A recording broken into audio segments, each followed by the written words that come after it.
Tunaendelea na taarifa yetu ya habari na sasa ni habari za biashara na uchumi. Karibu.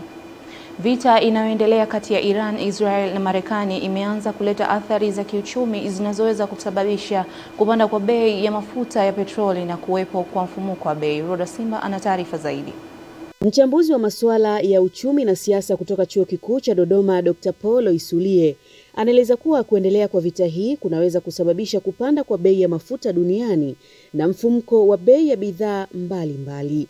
Mgogoro huu unapoendelea, lazima kuna namna moja au nyingine athari ya mafuta itaonekana duniani na kwa Tanzania. Kwa sababu kwanza usafirishaji wa mafuta wenyewe utakuwa sio sawa. Kwa hiyo kuna njia zitazibwa, lakini pia nchi zinazozalisha mafuta zitajihami. Hata Marekani mwenyewe atajihami kwa sababu kila mtu anatengeneza uwezo wa kukabiliana na yasiyofahamika yatakayotokea. Aidha, Dr. Loisulie amesema Tanzania nayo ni sehemu ya dunia, hivyo itarajie kukabiliana na athari hizo. Tanzania ni sehemu ya dunia. Kwa hiyo chochote kinachotokea duniani, iwe kizuri tunakuwa ndani yake, iwe kibaya tunakuwa ndani yake.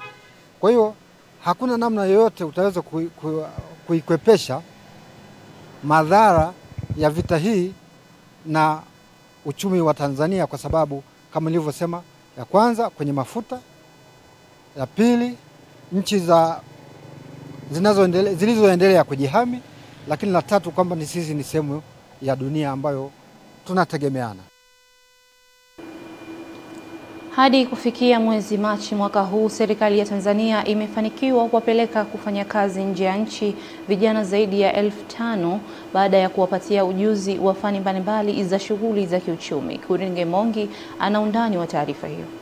Mafanikio hayo yamewekwa wazi hapa jijini Dodoma na Waziri wa Nchi, Ofisi ya Waziri Mkuu, Kazi, Ajira na Uhusiano, Bwana Deus Sangu, wakati alipokuwa akizindua awamu ya 8 ya uwanagenzi kwa mwaka 2025-2026. Mpaka kufika mwezi huu Machi, zaidi ya vijana 5,000 wameshaenda kufanya kazi nje ya nchi.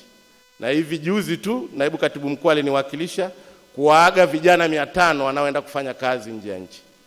Lakini pia Ofisi ya Waziri Mkuu, Kazi, Ajira na Mahusiano, tuna programu ambayo tunaendelea. Kuna vijana wengine wapatao 1150 wataondoka hivi punde nchini Qatar kufanya kazi, wengine madereva na mafundi mitambo. Aidha, waziri huyo wa Nchi, Ofisi ya Waziri Mkuu, akachukua nafasi hiyo kuwaasa wanagenzi ili lengo la serikali kutatua tatizo la ajira liweze kutimia. Mmepata nafasi ambayo Mheshimiwa Rais anataka muonyeshe uwezo wenu, na kupitia uwezo mtakaoonyesha serikali iweze kuwashika mkono msonge mbele zaidi. Tunataka kuona mkipata ajira baada ya kuhitimu, na wengine mkijiajiri na kuajiri vijana wenzenu. Maabara ya kisasa ya kilimo iliyopo Dodoma inatarajiwa kuwa kichocheo cha mageuzi ya sekta hiyo kwa kuongeza ubora wa tafiti, kasi ya ubunifu na matumizi ya teknolojia za kisasa mashambani. Taarifa zaidi na Amani Mbando. Maabara hiyo inayofanya kazi chini ya Taasisi ya Utafiti wa Kilimo nchini TARI inatajwa kuwa itaimarisha uchambuzi wa udongo, ubunifu wa mbegu bora na mbinu sahihi za uzalishaji ili kuongeza mavuno na tija kwa wakulima. Katika kufanya kilimo sasa hivi tunatakiwa tusibahatishe.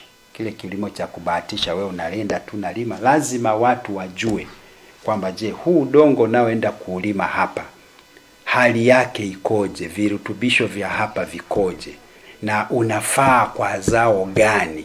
Maabara hiyo pia itarahisisha matumizi ya mifumo ya kidijitali katika ukusanyaji wa takwimu, usimamizi wa mashamba na upangaji wa masoko ya mazao. Maabara za udongo ziko pale, kuna maabara za mbegu kuangalia ubora wa mbegu, kwa sababu lazima tufanye tafiti za mbegu tuwape watu majibu. Lakini pia kuna maabara zipo za kuangalia mambo ya utunzaji wa vinasaba, bioinformatics, tunatunza vipi. Lakini pia kuna maabara za wadudu ziko pale, kuna maabara za magonjwa ziko pale. Hatua hiyo inatarajiwa kuongeza thamani ya mazao, kuimarisha ushindani wa kilimo na kukuza mchango wa sekta hiyo katika pato la taifa.